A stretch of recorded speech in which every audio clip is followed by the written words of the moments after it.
Question based on solid state. Physical organic chemistry में जो पहला चैप्टर है ठोस अवस्था, उस ठोस अवस्था में आधारित प्रश्न इसमें लिए जाएंगे। इन प्रश्नों के अंतर्गत जो है क्रिस्टलीय ठोस की क्यूबिक यूनिट सेल, क्रिस्टलीय ठोस की क्यूबिक यूनिट सेल में उसके अवयवी कणों को गोलाकार माना जाएगा और अवयवी कणों की स्थिति के आधार पर उन गोलाकार अवयवी कणों में उनकी त्रिज्या क्या है और दो निकटतम गोलाकार अवयवी कणों के बीच की दूरी क्या है। त्रिज्या, उनके बीच की दूरी और जो यूनिट सेल है उस यूनिट सेल में जो कोर बन रहा है उनमें क्या संबंध है, वो इसके अंतर्गत आज लिया जाएगा। तो ये एक यूनिट सेल है। तो क्यूबिक यूनिट सेल हमारे पास 4 प्रकार के हैं। एक तो सिंपल या प्रिमिटिव क्यूबिक यूनिट सेल, सरल या आद्य प्रकार का घनीय एकक कोशिका। दूसरा प्रकार का जो है फलक केंद्रित घनीय एकक कोशिका यानी FCC, face centred cubic unit cell. तीसरा जो है काय केंद्रित घनीय किस्ट एकक कोशिका यानी body centred cubic unit cell. तो इन 3 प्रकार के जो यूनिट सेल हैं उन यूनिट सेल में जो अवयवी कण हैं उनको गोलाकार माना गया है। तो उन अवयवी कणों की स्थिति के आधार पर हम पहले यूनिट सेल का नेचर पहचानेंगे, फिर उन यूनिट सेल में कोर की जो लंबाई है उसका संबंध जो अवयवी कण गोलक के रूप में है उनकी त्रिज्या से और दो निकटतम गोलकों के बीच की दूरी में संबंध लिया जाएगा। तो इसके लिए ये जो है सरल या आद्य एकक ऐकिक कोशिका है ना। ये एससी सिंपल और प्रिमिटिव क्यूबिक यूनिट सेल है। कारण इसका ये है कि इसमें जो अवयवी कण है ये गोलाकार गोलाकार अवयवी कण है। इन गोलाकार अवयवी कणों में स्थिति जो है इनकी शीर्ष पर है। इन गोलाकार अवयवी कणों में उसका अपना केंद्र है। तो केंद्र और उसके परिधि पर स्थित किसी बिंदु के बीच की दूरी उसकी त्रिज्या होगी।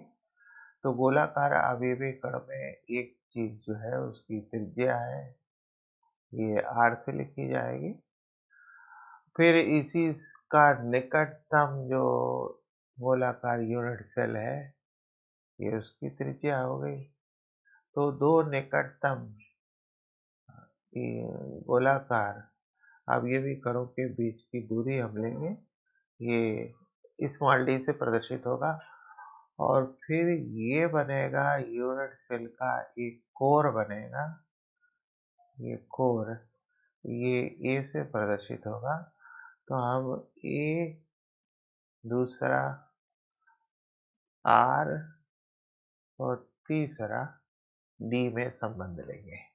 तो हमारे पास 3 प्रकार की यूनिट सेल है। एक एसएससी यानी सरल या आद्य यूनिट सेल, दूसरा जो है फलक केंद्रित एफसीसी और तीसरा जो है बीसीसी काय केंद्रित।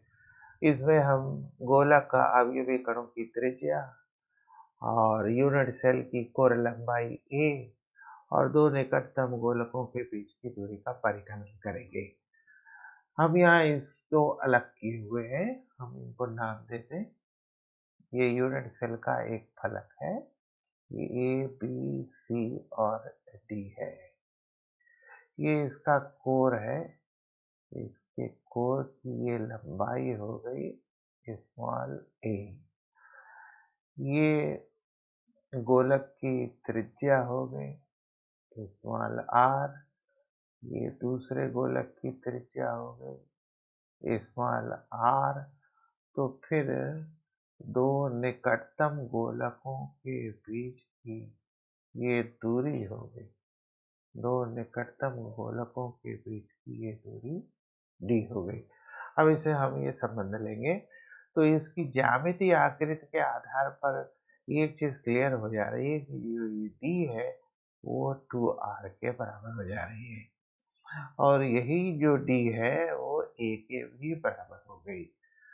तो इसका मतलब ये हो गया कि जो कोर की लंबाई होगी, कोर की लंबाई यानी ए, ये निकटतम गोलकों के बीच की दूरी के बराबर होगी, है ना।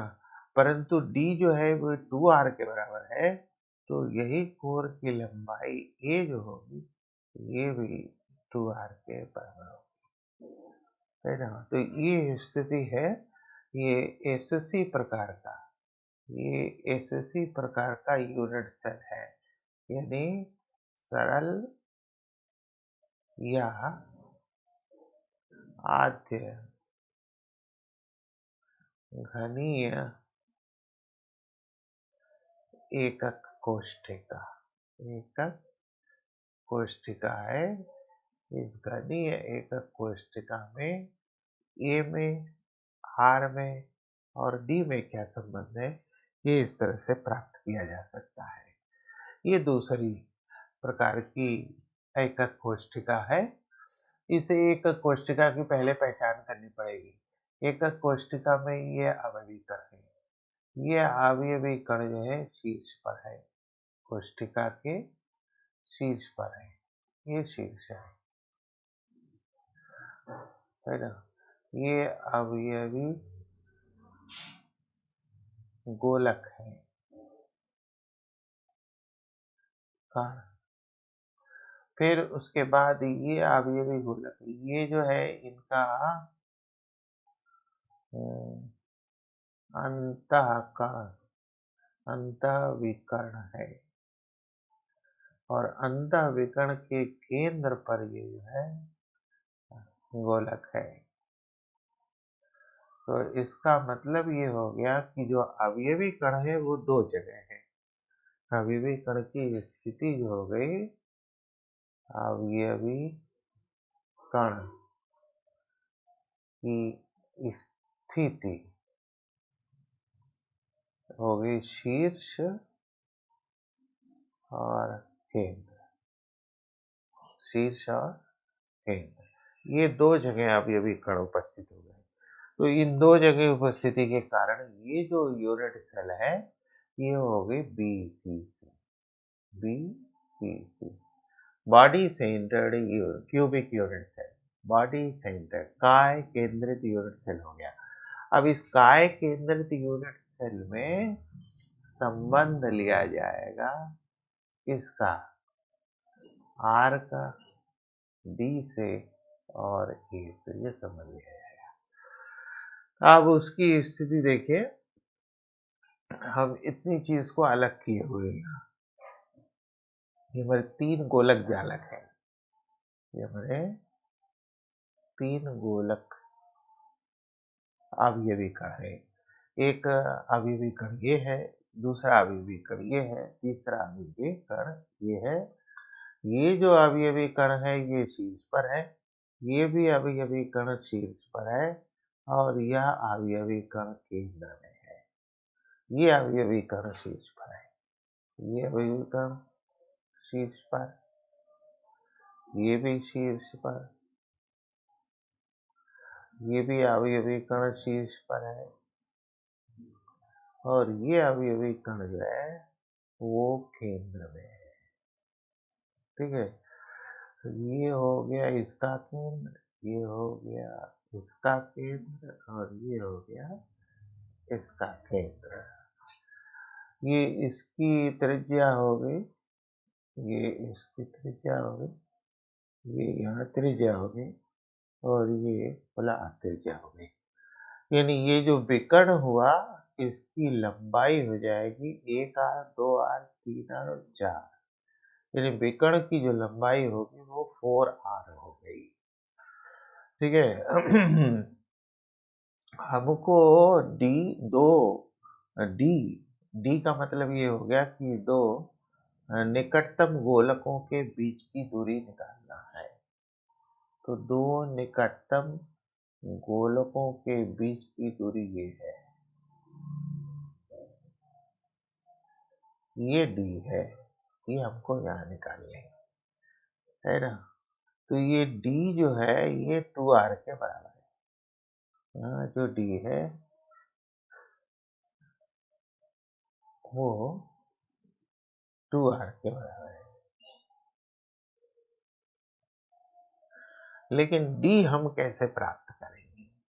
तो डी प्राप्त करने का मतलब ये हो गया कि अब अगर मान लीजिए कि ये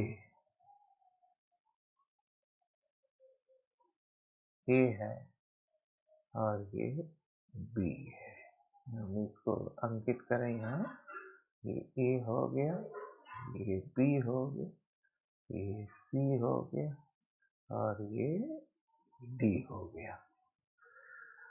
ठीक है। तो अब अगर हम इसको अंकित करें ये ए बी, तो हमारा डी जो होगा वो ए बी के आधे के बराबर होगा, ए बी बटे 2। इसका मतलब ये है कि हम ए बी, इस विकर्ण ए बी की लंबाई निकालें, तो फिर ए बी की लंबाई हो जाएगी हमारी यहाँ इस समकोण त्रिभुज में।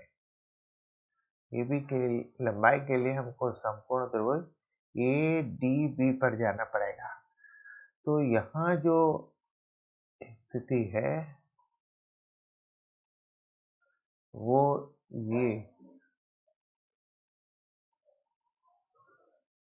ए डी की जो लंबाई है वो कोर की लंबाई है ए, ये भी कोर हमारा है, ये भी हो गया ए, ये भी कोर है, ये हो गया ए। तो हम इसकी लंबाई तभी निकाल पाएंगे जब हमको D से B की दूरी मालूम हो। तो D से B की दूरी निकलेगी तब ये निकलेगा। तो जो हमारा DB है वो फिर हम पाइथागोरस प्रमेय से ले लेंगे। तो इसके हिसाब से ये हो जाएगा ए स्क्वायर प्लस ए स्क्वायर, यानी ये मिलेगा ए अंडर रूट 2। तो ये हो गया हमारा ए अंडर रूट 2। अब हम डी भी ले लेंगे, ए भी लेंगे, तो ए भी हो जाएगा अंडर रूट ए स्क्वायर प्लस 2a स्क्वायर, यानी ये हो जाएगा ए अंडर रूट 3, यानी ये हो गया ए अंडर रूट 3। तो फिर जो हमारा ए बी जो हो गया ए अंडर रूट 3 हो गया, और ए बी का अगर हम आधा कर दें तो डी हमको मिल जाएगा। फिर डी हो जाएगा हमारा ए बी बटे 2, और ए बी बटे 2 का मतलब हुआ ए अंडर रूट 3 बटे 2, ये अंडर रूट 3 बटे 2, ये हो गया डी। फिर हम ये निकालेंगे आर से इसका क्या संबंध है डी का। तो यहाँ डी इज इक्वल टू कितना हो गया 2r, यानी 2r बराबर हो जाएगा डी की जगह हो गया ए अंडर रूट 3 बटे 2। तो फिर r का स्वरूप मिलेगा ए अंडर रूट 3 बटे 4। तो ये दो स्थितियां मिली, एक स्थिति मिली डी का ए से संबंध, और दूसरी स्थिति मिली हमारे पास आर का ए से संबंध, और तीसरी स्थिति मिल गई हमारे पास डी का आर से संबंध। तो फिर इस बीसीसी संरचना में डी में, इस बीसीसी संरचना में आर में, डी में और ए में क्या संबंध है ये क्लियर हो गया। अब इस संरचना में आइए।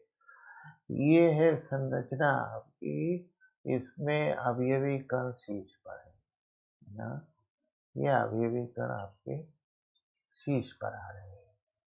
इसके अतिरिक्त ये अवयवी कण जो है फलकों के केंद्र पर भी दिखाई दे रहे हैं, फलकों के केंद्र पर। तो अवयवी कण दो जगह हो गए। ये यूनिट सेल आपकी हो गई किस प्रकार की, एफसीसी। ये यूनिट सेल हो गई एफसीसी प्रकार की। तो अब एफसीसी प्रकार में जो हमारा कोर है, ये ए हुआ, ये इस संरचना में देखिए, ये पूरा हो गया आपका कोर, ठीक है। फिर उसके बाद दो निकटतम, दो निकटतम गोलकों यानी कणों के बीच दूरी, के बीच दूरी, ये हो गई डी। हमारा ये जो दो निकटतम ये गोलक है, ये एक दूसरे, ये गोलक इससे निकटतम है, ये गोलक इससे निकटतम है, ये गोलक इससे निकटतम है, ये गोलक इससे निकटतम है। तो हम इन दो निकटतम गोलकों के बीच की दूरी निकालने के लिए हम इसका विकर्ण खींचे। तो ये इसका सेंटर हो गया, ये इसका सेंटर हो गया, ये इसका सेंटर हो गया। ये एक त्रिज्या आर हो गई, इसकी ये आर हो गई, ये आर हो गई और ये आर हो गई।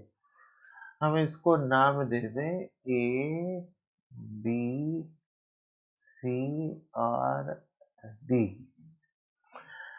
ये हमारा कोर लंबाई हो गया ए,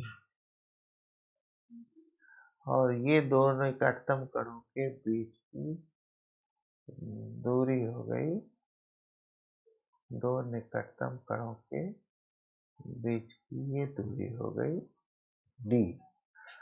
तो अब इस डी में, ए में और आर में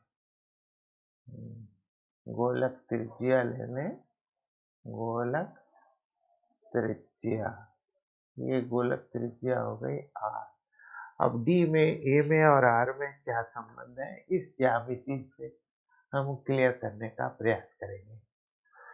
तो क्लियर करने का प्रयास का मतलब ये हो गया कि यहाँ जो डी मिल रहा है वो 2r के बराबर मिल रहा है, और 2r जो है ये db का आधा कर देंगे तो ये 2r मिल जाएगा।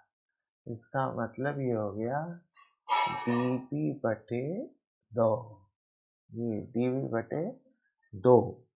तो db बटे 2 का मतलब ये हो गया कि पहले हम db निकालें, तो DCB ये समकोण त्रिभुज है, इस समकोण त्रिभुज में पाइथागोरस प्रमेय ले लें तो हमको dB निकल जाएगा।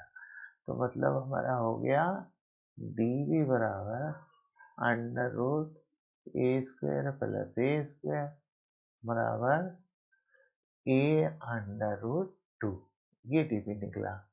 तो फिर स्मॉल डी हो जाएगा ए अंडर रूट 2 बटे 2।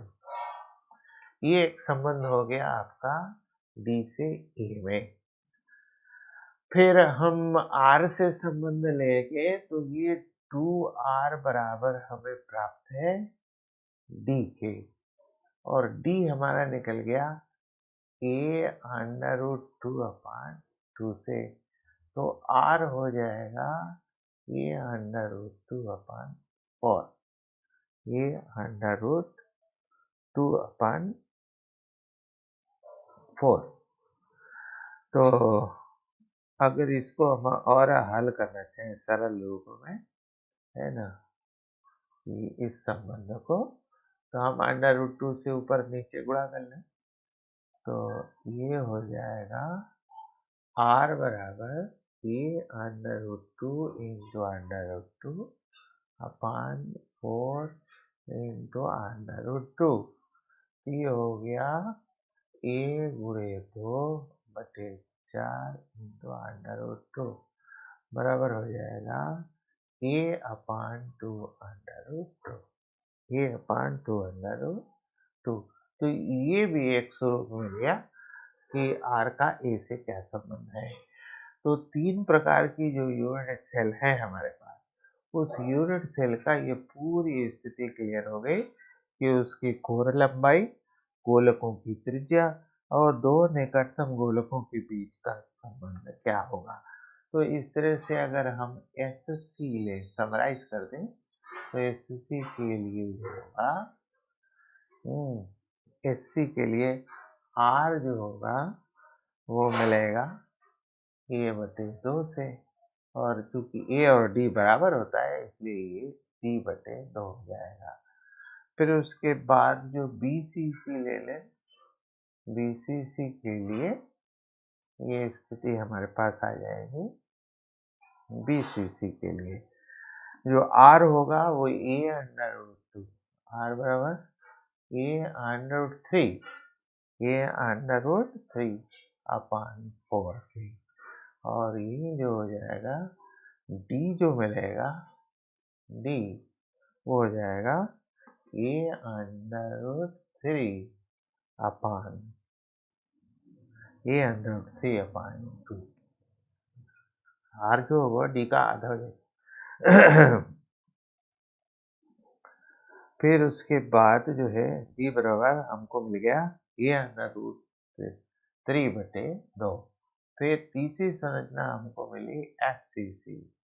तो फिर ये FCC के लिए स्थिति जो हो जाएगी वो r बराबर मिलेगा a/2 और d जो मिलेगा हमारे पास वो हो जाएगा a/√2।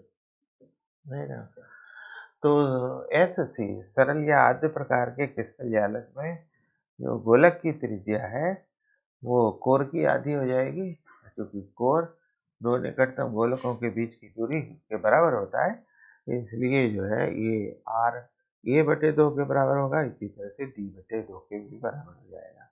BCC संरचना के लिए जो r मिलेगा वो a√3/4 मिलेगा, d जो मिलेगा वो a√3/2 मिल जाएगा, और FCC संरचना के लिए जो है r a/2 प्राप्त होगा, जबकि d जो होगा तो a/√2 प्राप्त होगा। ये स्थिति हो गई पूरी आपकी इसके। तो इस अनुसार हम इस पर आधारित प्रश्नों के उत्तर आसानी से